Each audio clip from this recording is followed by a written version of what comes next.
In the month of April, we celebrated my best friend's birthday in a unique way. Instead of having a typical party at his house, we decided to organize a small tea party with close friends and family members. Since my friend is the eldest in his family, he asked me to assist him with the preparations, which meant traveling 2 hours from my own house to his. Upon reaching his house, we headed to the market to purchase all the necessary decorations. We carefully selected paper buntings, bells, and stars to adorn the ceiling, and we also bought balloons to add a festive touch. However, the process of decorating turned out to be quite amusing, as some of the balloons burst while blowing them up, and others refused to stick to the walls. After completing the decorations, we ordered a delicious cake from the bakery, as per his father's suggestion. Once the cake was delivered, we gathered around to sing the birthday song and cut it. Following this joyful moment, we all sat down for a scrumptious dinner. As the function came to an end, I expressed my desire to return home. However, my friend insisted that I stay with him for 2 more days. Intrigued by his invitation, I agreed, and we embarked on a short 30-minute drive to his farmhouse, which was located on the outskirts of the city near the beach. Upon arriving at the farmhouse, I was immediately captivated by its serene and isolated surroundings. Surrounded by tall trees that provided ample shade, the farmhouse was the only structure in the area. Its large, faint yellow house with a slanting roof exuded a charming appeal. Additionally, there was a small lawn and a garage, adding to the overall allure of the place. The most enchanting aspect of the farmhouse was its proximity to the sea. Just a stone's throw away, the beach offered a breathtaking view and a tranquil atmosphere. Being someone who had never experienced a farmhouse before, I was filled with excitement and anticipation as we entered this idyllic spot. As we arrived, we swiftly parked the car and eagerly made our way inside. Opting for a room on the 2nd floor, I was delighted to discover that it offered a breathtaking view of the picturesque farmhouse scenery. Taking a moment to soak in the tranquil atmosphere, I relished the refreshing touch of the cool breeze against my skin. Later, I descended the stairs to catch up with my friend, engaging in delightful conversations and laughter.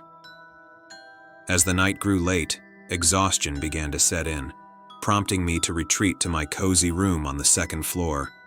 With a sense of contentment, I closed the balcony door and surrendered myself to a peaceful slumber. During my slumber, I experienced a vivid dream where a long, menacing nail relentlessly scratched my back.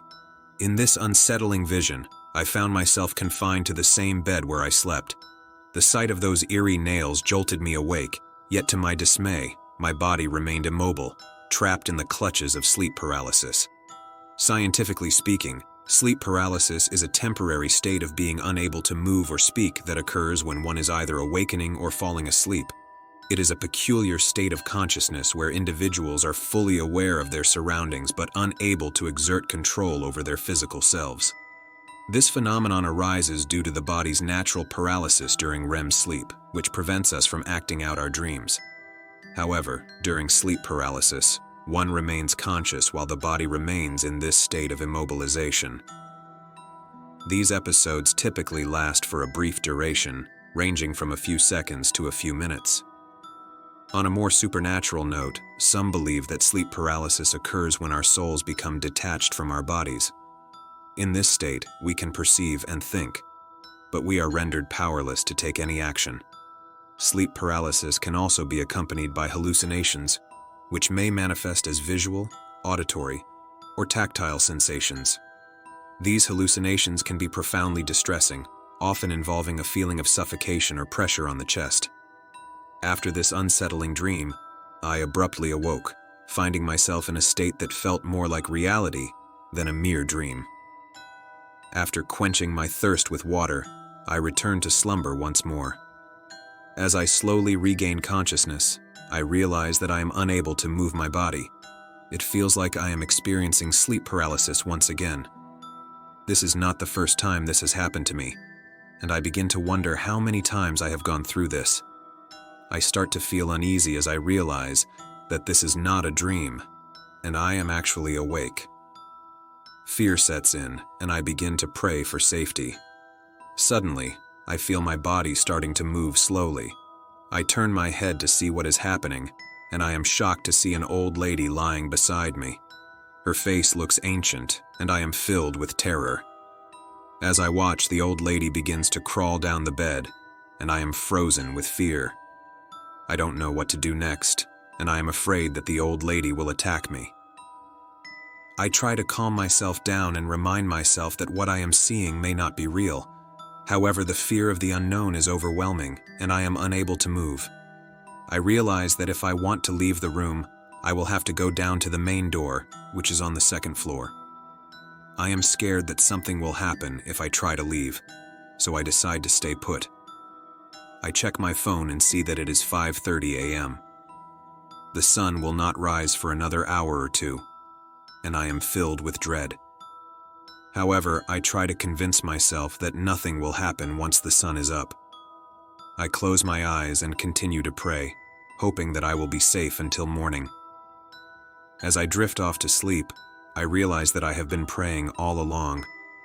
I am relieved that I have made it through the night, but I am still shaken by what I have experienced.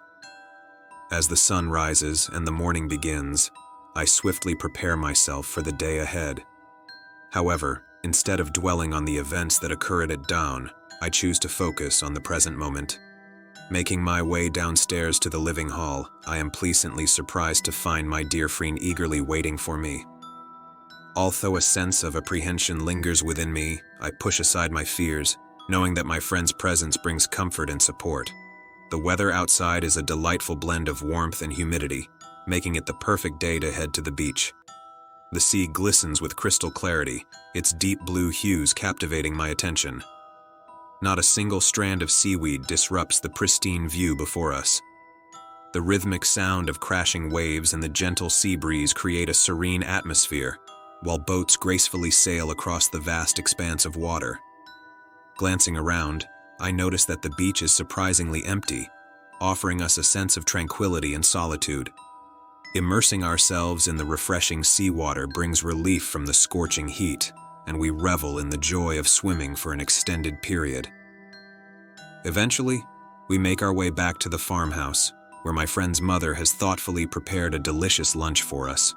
Savoring each bite, we indulge in the flavors and take a moment to rest, all the while admiring the breathtaking view from the farmhouse balcony.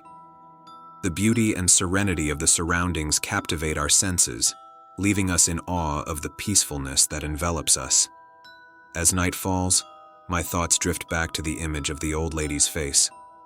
Realizing that the second-floor room may hold some unsettling energy, I decide to relocate to the ground floor for a more peaceful sleep.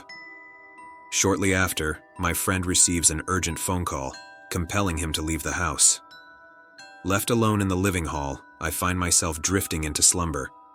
However, in the early hours of the morning, around 3 a.m., I am abruptly awakened by the sound of footsteps echoing through the house. A sense of unease washes over me as I contemplate the presence of another person within the premises. Why did I choose to stay in the house after the initial incident? These questions swirl in my mind, urging me to uncover the truth behind the mysterious footsteps.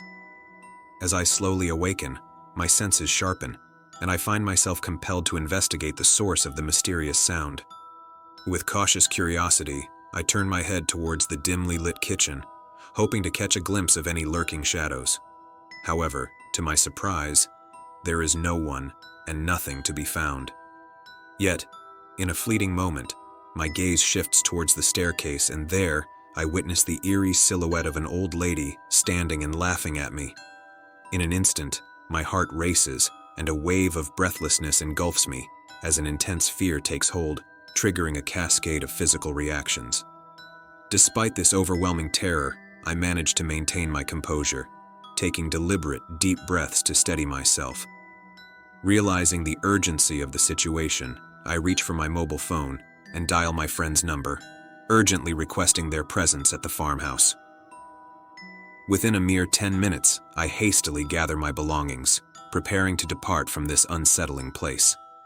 Slowly, I make my way towards the main road, my steps cautious and deliberate.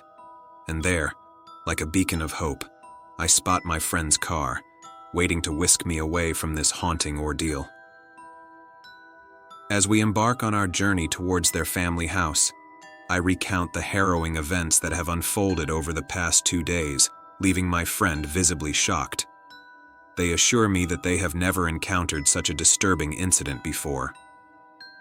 Upon arriving at their family house, I share the unsettling tale with my friend's family. It is then that my friend's father reveals a chilling story about the previous owner of the farmhouse, the very same old lady who had tormented me.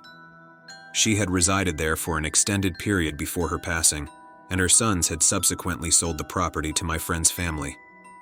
Astonishingly, they had never experienced any such disturbances prior to my encounter. The reason behind the old lady's haunting remains a mystery to them as well. Filled with an overwhelming sense of unease, I resolved to leave the farmhouse behind, embarking on a journey back to the safety of my own home. Finally arriving at my house, I find it difficult to shake off the lingering image of the old lady's face, haunted by the fear that she may have followed me. Seeking solace, I take a soothing bath, and before retiring for the night, I offer my prayers, seeking protection from any malevolent forces that may still linger. Thank you for watching. That's all for today's video. If you want to see more content like this, make sure to subscribe and hit the notification bell. If you have any suggestions and experience related to the content, feel free to leave them in the comments below and join us on this journey.